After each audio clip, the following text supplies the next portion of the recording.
नमस्कार, मैं हूं पंडित कैलाश चंद्र जोशी और आपका स्वागत है मेरे YouTube चैनल संस्कृति सेज में। मित्रों, आज मैं आपके साथ बात करूंगा जनेऊ संस्कार, यज्ञोपवीत संस्कार का जो मूल तत्व है।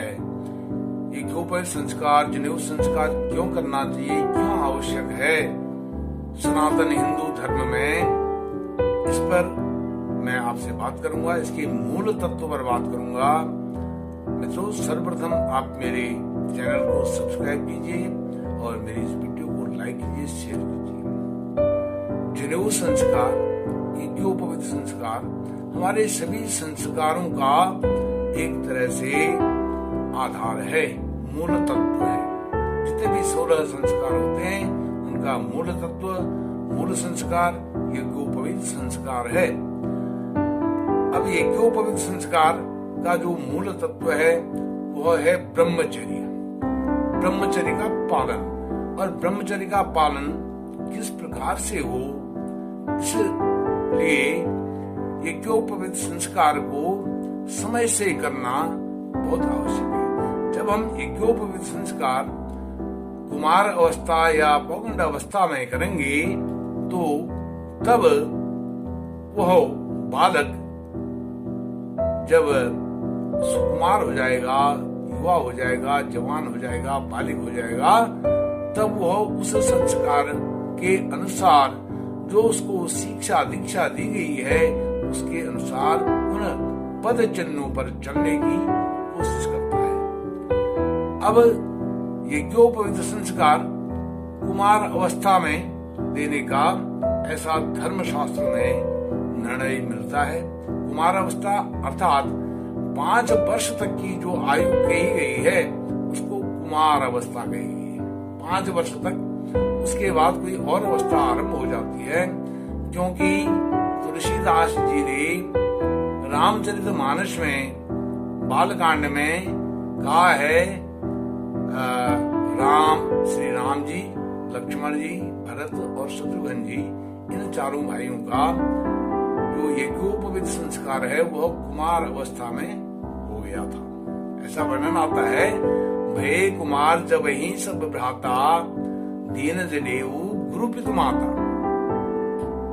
जब वो कुमार अवस्था में, अर्थात कुमार अवस्था तो पहले से आरंभ हो जाती है, लेकिन 5 वर्ष तक कुमार अवस्था रहती है, अर्थात 5 वर्ष तक की अवस्था में उनका यज्ञोपवीत संस्कार हो चुका था।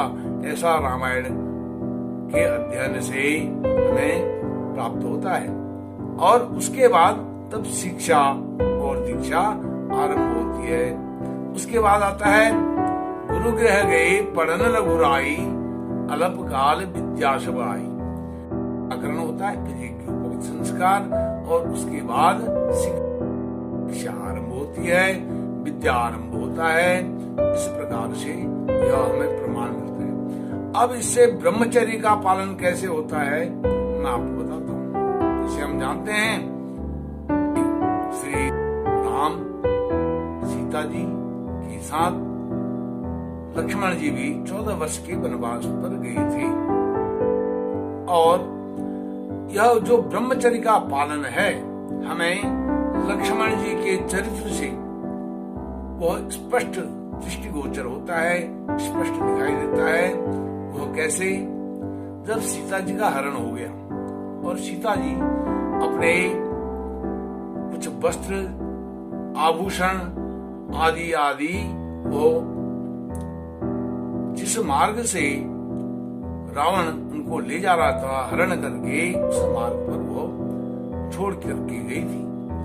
जब राम जी ने उन वस्त्र अलंकरणों को, आभूषणों को देखा तो उन्होंने लक्ष्मण जी से पूछा, लक्ष्मण यह वस्त्र और आभूषण जो हैं इनको आप पहचानो, यह कहीं आपकी भाभी जी सीता जी की तो नहीं है, वस्त्र हैं, आभूषण हैं। तो उन्होंने कुंडल और हार दिखाई राम जी ने लक्ष्मण जी को। तब वह कहते हैं, नाहम जानामि केयूरे नाहम जानामि कुंडली। नुपरे त्व अभिजानामि नित्यम पादाभिवंदनात्। यह मिलता है। तब उन्होंने कहा, मैंने तो भाभी जी के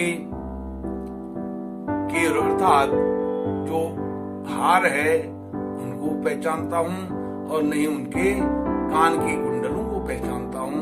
मैं इन दोनों को नहीं पहचानता हूँ। मैं नहीं बता सकता यह हार और कुंडल भाभी जी के होंगे, सीता माता के होंगे।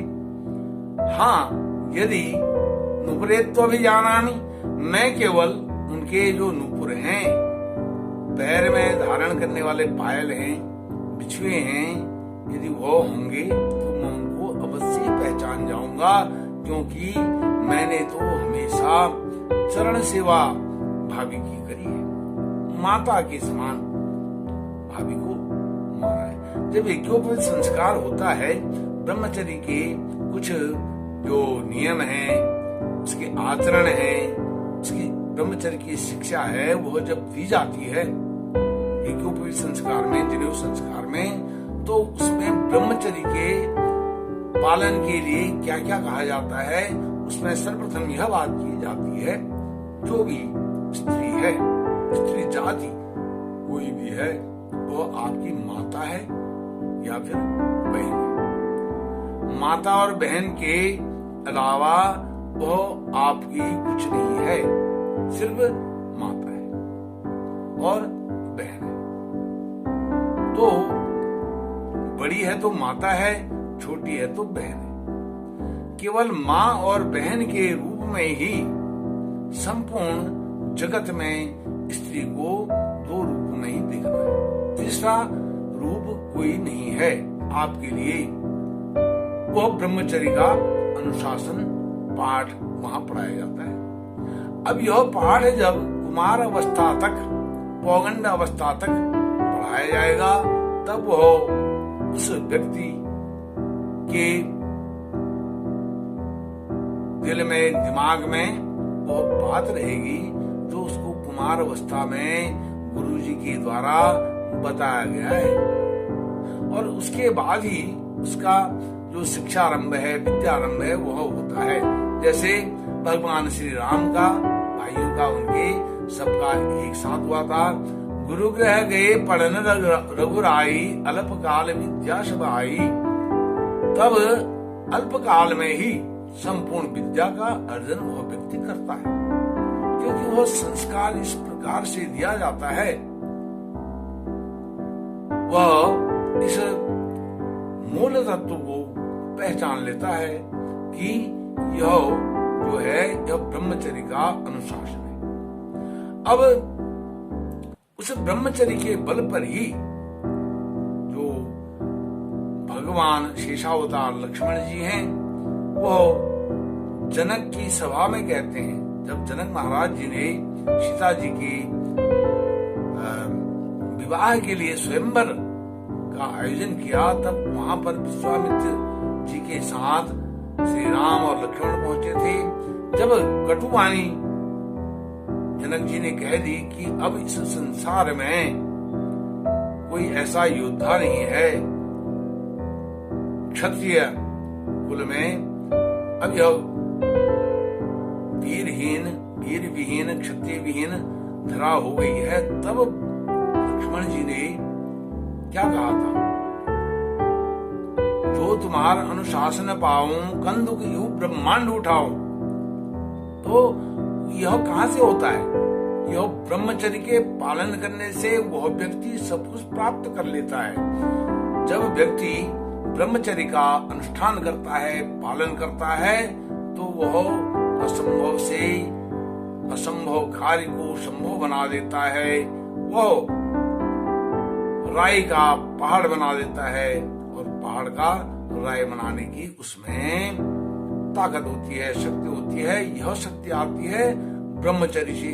अब ब्रह्मचर्य तब होगा जब उसका यज्ञोपवीत संस्कार कुमार अवस्था में हो जाए। 5 वर्ष, चलिए 5 वर्ष तक की अवस्था में हम आज के समय में नहीं कर सकते हैं, तो 7 वर्ष की अवस्था में तो कर ही देना चाहिए। 7 वर्ष की अवस्था में नहीं कर सकते हैं, 9 वर्ष, 11 वर्ष, तक हमने प्रत्येक सनातनी ने, क्योंकि यह घर पर होने वाला संस्कार है, इसके लिए कहीं बाहर जाने की आवश्यकता नहीं है, किसी दूसरी पार्टी की आवश्यकता नहीं होती है। यह स्वयं अपने परिवार का एक आयोजन होता है और बहुत बृहद आयोजन होता है, बहुत संस्कार देने वाला आयोजन होता है। इस प्रकार से इसमें किसी भी प्रकार से कोताही नहीं बरतनी चाहिए और समय से यह संस्कार अवश्य कर लेना चाहिए। मैंने आपको लक्ष्मण जी का यह एक उदाहरण दिया, और भी अन्य उदाहरण में हमारे सनातन की साहित्य में मिलते हैं, जिन्होंने ब्रह्मचर्य के बल पर तीनों लोगों पर विजय प्राप्त की। और लक्ष्मण जी को तो उनके चरित्र को हर कोई जानता है, राम जी के चरित्र को हर कोई जानता है, उन चारों भाइयों के चरित्र को हर कोई जानता है।